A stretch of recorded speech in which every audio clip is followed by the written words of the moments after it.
Bonjour les amis, comment allez-vous en ce 1er janvier 2022? Vous allez bien? Super alors. Des défis, des épreuves, des joies nous attendent, c'est clair. Nous réussirons, nous gagnerons, nous remporterons la victoire. Parce que en nous, nous avons la force. Celui qui donne la vie est cette force qui nous permettra de gagner.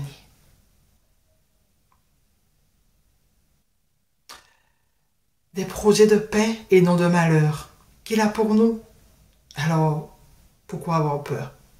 Non, des projets de bonheur pour chacun d'entre vous en cette année 2022. La semaine dernière, nous avons parlé du ciel occidental. Et nous avons vu des différences entre l'Ancien et le Nouveau Testament. D'accord? Pourquoi? Parce que tout simplement, en fait, l'Ancien et le Nouveau Testament représentent plutôt deux systèmes. Des systèmes, en fait. Des régimes. Ouais, c'est ça, des systèmes, des régimes. L'Ancien Testament, c'était le système sous le pouvoir du judaïsme. Et le Nouveau Testament, c'est un système sous le pouvoir du christianisme. Voilà. Quand un royaume gagne, eh bien, il impose sa religion, tout simplement. Voilà. Quand un royaume est dominant, il impose sa religion, tout simplement au monde entier. Voilà. On disait donc que dans ce ciel occidental, on s'était arrêté sur l'espérance qu'il nous proposait. Par exemple, sous le système du judaïsme, l'espérance se trouvait dans le dernier livre, pas le dernier livre plutôt, je pensais à Malachi, mais c'est pas le dernier livre, dans Ésaïe, c'est le dernier livre d'Ésaïe, ce que je voulais dire. Ésaïe 66 se trouve cette espérance. Alors, c'est à partir du verset 21, je vous lis, pour ne pas dire de bêtises, l'espérance. Alors, car comme les nouveaux cieux et la nouvelle terre que je vais créer subsisteront devant moi, ainsi subsisteront votre postérité et votre nom.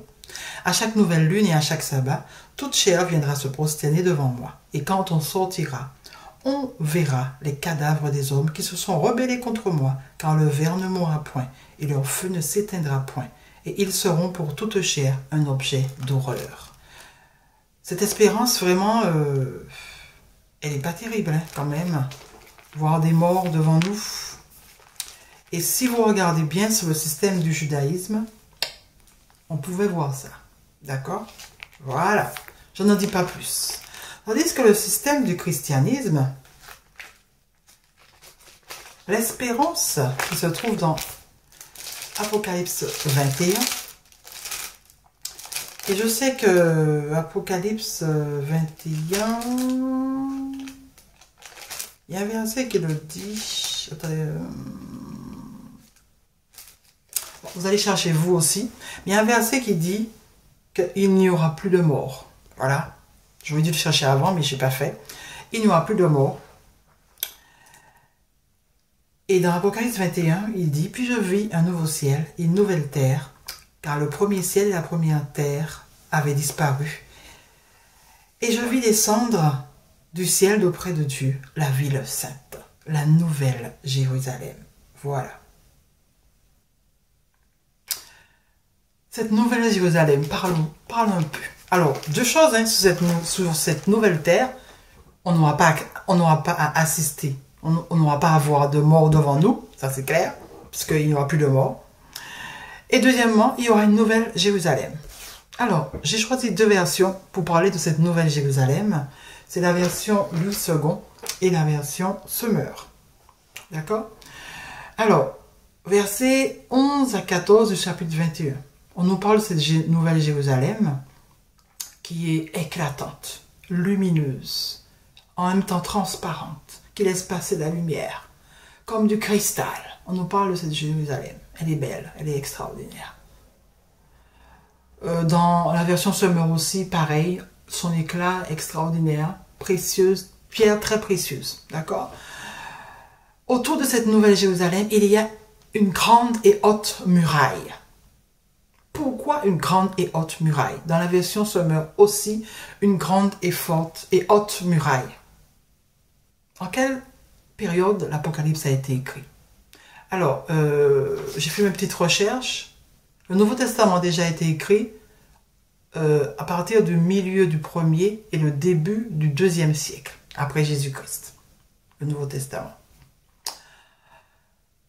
Et l'Apocalypse, bizarre, en l'an 96-97 après Jésus-Christ. Je ne sais pas si le Jean, le disciple bien-aimé de Jésus, c'est lui qui l'a écrit, parce que je pense pas qu'il était encore vivant, hein, en l'an 96 après Jésus-Christ. D'accord? Alors, qui est ce Jean qui a écrit? Déjà, une question à se poser. Voilà. Alors, dans cette période où l'Apocalypse est écrit, les châteaux forts et les forteresses sont présentes. Voilà, des concours, hein, j'ai l'impression même que ce sont des concours, parce que vraiment, c'est le plus beau, quel est le plus beau, qui a le plus beau château fort, qui a la plus belle forteresse. Voilà, je crois que ça doit être ça, en cette période-là. Je pense du Moyen-Âge. Voilà, on est dans cette période où l'Apocalypse est écrit. Ok? Il nous décrit la Nouvelle Jérusalem avec une haute et grande muraille. C'est quand même bizarre, hein? On est dans la même période de haute et grande muraille. Bon, on continue donc. Elle possède 12 portes dans la version Louis II. Et dans la version Sommer, ce qui est en plus, qu'elle est gardée par 12 anges, cette Nouvelle Jérusalem. Pourquoi est-elle gardée par 12 anges? Sur la nouvelle terre, il n'y aura pas de voleurs, il n'y aura pas de brigands, il n'y aura pas de méchants, il n'y aura pas de menteurs, il n'y aura pas d'hypocrites, il n'y aura pas de péché. Alors pourquoi garder cette Nouvelle Jérusalem?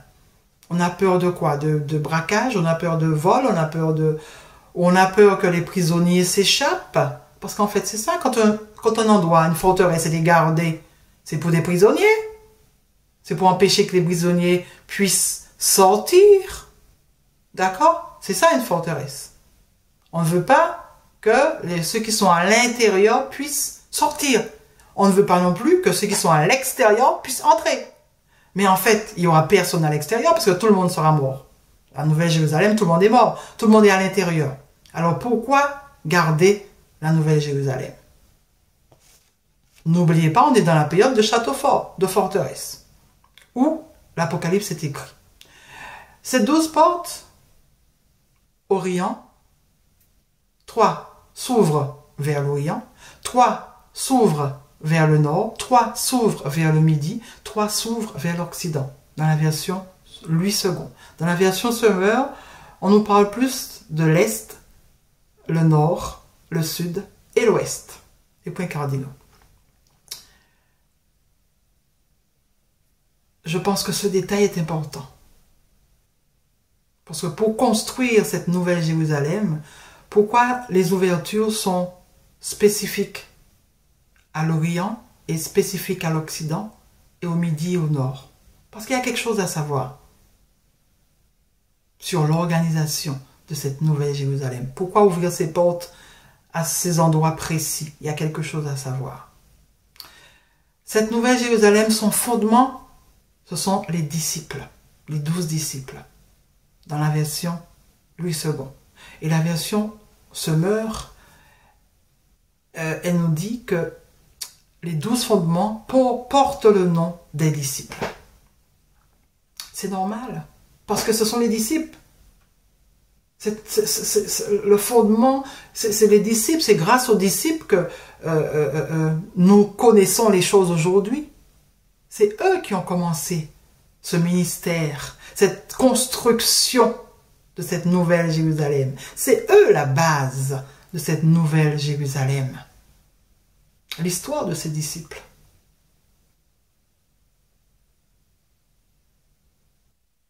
La Nouvelle Jérusalem. La religion, c'est le pouvoir, mes amis.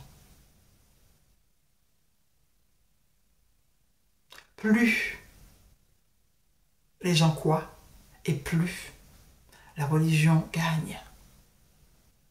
Plus on fait des disciples, plus la religion gagne. le secret de la domination par le pouvoir, du pouvoir par la religion. En fait, les croyants consolident tout ce qui a été inventé. C'est grâce aux croyants que tout est consolidé.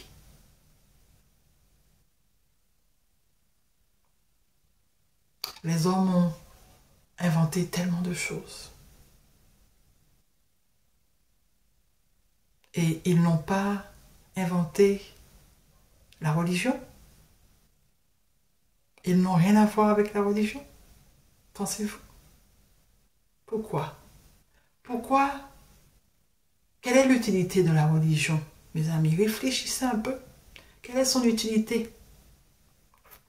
Regardons en arrière et nous verrons pourquoi mettre en place des religions. Pourquoi mettre en place des communautés? Il suffit de réfléchir et on trouve les réponses. La religion n'a-t-elle pas divisé des peuples? La religion n'a-t-elle pas divisé des familles? Au nom de Dieu, je l'ai fait moi-même.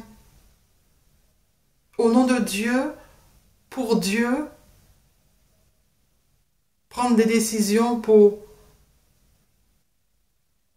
mettre dehors celui qui ne fait pas la volonté de Dieu. C'est ce qu'a servi la religion. Imposer des règles, soumettre des peuples et diviser des peuples. On est dans notre communauté. On ne se mélange pas aux autres. Nous sommes les élus. On ne se mélange pas aux autres. On sera sauvé, pas les autres. C'est ce qu'a permis la religion. Et dans chaque religion, chacun pense être sauvé, mais pas l'autre. En réalité, qui sera sauvé? Puisque comme chacun pense être sauvé, mais pas l'autre, alors qui sera sauvé? Qui sera sur cette nouvelle Jérusalem? Mes amis, c'est le titre de mon partage aujourd'hui, la nouvelle Jérusalem. Les hommes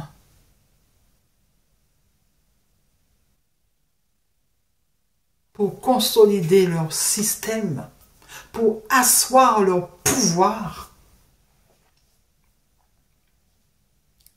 ont inventé une espérance.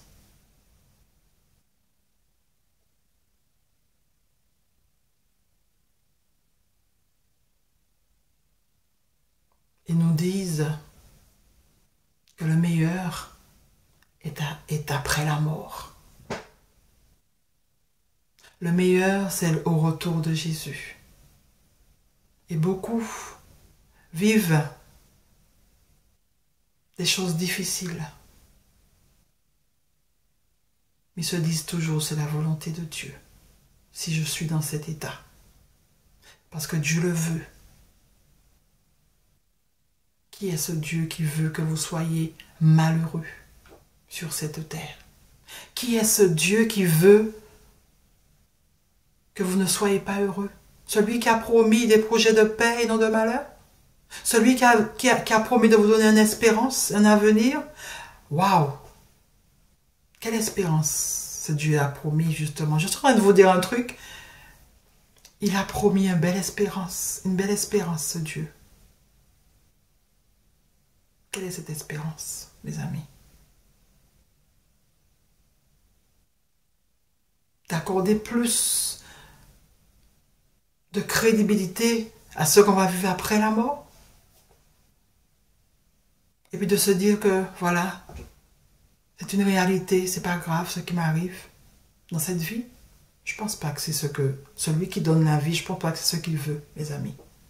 Celui qui donne la vie, là, il nous a laissés libres d'être heureux, de faire du bien autour de nous, de se faire du bien à soi-même aussi. Parce que bien souvent, fait du bien aux autres parce que Dieu a dit d'aimer les autres et puis on s'oublie. Parce qu'on pense que ça peut être égoïste. Non, mes amis. Nous devons nous aimer aussi.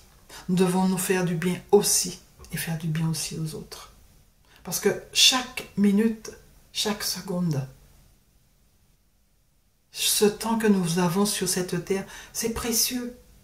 Le meilleur, c'est maintenant, mes amis. Le meilleur, c'est aujourd'hui. Le meilleur, c'est... Voilà, c'est profiter de cette vie que nous avons là, maintenant. Et arrêtons de penser à après. On nous a donné, pour ma part, une carotte, mes amis. Et on avance avec cette carotte devant nous. Une carotte. Est-elle réelle ou pas? Alors, marchons dans la dynamique de l'amour. Et si elle est réelle, on l'aura automatiquement, mes amis. Marchons dans cette dynamique. Vivons déjà le meilleur ici-bas. À bientôt.